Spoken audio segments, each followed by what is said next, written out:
வணக்கம் நண்பர்களே. 8வது ஊதிய குழு 31 டிசம்பர் 2025க்கு முன் ஓய்வு பெற்றவர்களுக்கு ஓய்வூதிய திருத்தம் கிடைக்குமா பற்றி இந்த வீடியோவில் பார்க்கலாம். அதற்கு முன்னாடி நம்ம சேனலை இதுவரைக்கும் சப்ஸ்கிரைப் பண்ணலனா சப்ஸ்கிரைப் பண்ணி வச்சுக்கோங்க. அப்படியே பக்கத்தில் உள்ள பெல் பட்டனை மறக்காம பிரஸ் பண்ணிக்கோங்க. மத்திய அரசு ஊழியர்கள் மற்றும் ஓய்வூதியர்களுக்கு முக்கியமான தகவல் வெளியாகி உள்ளது. குறிப்பாக 31 டிசம்பர் 2025 அன்று அல்லது அதற்கு முன் ஓய்வு பெற்றவர்கள் 8வது ஊதிய குழுவின் கீழ் ஓய்வூதிய திருத்தம் பெறுவார்களா என்ற கேள்வி எழுந்துள்ளது. சென்ட்ரல் கவர்மெண்ட் ஆஃப் இந்தியா 8வது மத்திய ஊதிய ஆணையத்தை அறிவித்ததை அடுத்து ஓய்வூதியதாரர்களிடையே குழப்பம் ஏற்பட்டது. குறிப்பாக பிரதமர் தலைமையிலான அரசு நவம்பர் 3, 2025 அன்று 8வது ஊதிய ஆணையத்தின் விதிமுறைகளை அறிவித்த பின் இந்த விவாதம் தீவிரமடைந்தது. மக்களவையில் இந்த விவகாரம் குறித்து கேள்வி எழுப்பப்பட்டது. 31 டிசம்பர் 2025க்கு முன் ஓய்வு பெற்ற மத்திய அரசு ஊழியர்கள் 8வது ஊதிய குழுவின் ஓய்வூதிய திருத்தத்தில் சேர்க்கப்படுவார்களா என்ற கேள்விக்கு நிதித்துறை இணையமைச்சர் பங்கஜ் சௌத்ரி பதிலளித்தார்.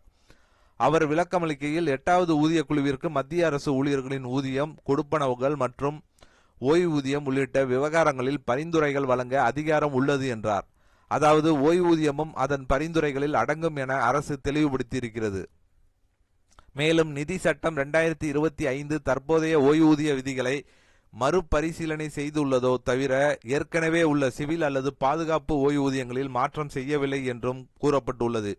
ஓய்வூதிய விவகாரங்கள் central civil services pension rules 2021 மற்றும் central civil services pension rules 2023 விதிகளின் கீழ் தொடர்ந்தும் அமலில் இருக்கும் என தெளிவுபடுத்தப்பட்டிருக்கு. இதனால் 8வது ஊதிய குழுவின் பரிந்துரைகள் ஏற்றுக்கொள்ளப்பட்ட பிறகு மத்திய அரசு வெளியிடும் பொதுவான உத்தரவுகளின் அடிப்படையில் ஓய்வூதிய திருத்தங்கள் அமல்படுத்தப்படும் என்பது தெளிவாகி உள்ளது. இதே நேரத்தில் சம்பள கணக்கீடு என்ற பெயரில் புதிய சைபர் மோசடி பரவி வருகிறது. 8வது ஊதிய குழுவை முன்னிட்டு சம்பள உயர்வு கணக்கிடும் பெயரில் வாட்ஸ்அப் மூலம் ஏபிகே கோப்புகள் அனுப்பப்படுகின்றன. சேலரி கால்குலேட்டர் போன்ற பெயர்களில் வரும் இந்த கோப்புகளை பதிவிறக்கம் செய்தால் வங்கி கணக்கு தகவல்கள் திருடப்படும் அபாயம் உள்ளது. அரசு ஊழியர்கள் மற்றும் ஓய்வூதியர்கள் அறியப்படாத லிங்குகள் அல்லது ஏபிகே கோப்புகளை பதிவிறக்கம் செய்யாமல் மிகுந்த கவனத்துடன் இருக்க வேண்டும் என அரசு தெளிவுபடுத்தியிருக்கிறது. கண்டிப்பாக அரசு ஊழியர்கள் ஓய்வூதியதாரர்கள் கண்டிப்பாக இதை கரெக்டாக பார்த்துக்கணும். எந்த ஆப்பையும் நீங்கள் டவுன்லோட் பண்ணக்கூடாது. அதே போல் எதுவும் சைபர் கிரைம் மோசடிகள் நிறைய நடக்கிறதுனால உங்கள் வங்கி கணக்கு திருடப்படும் அபாயம் இருக்கிறதுனால நீங்கள் கொஞ்சம் கேர்ஃபுல்லாக இருக்கணும்.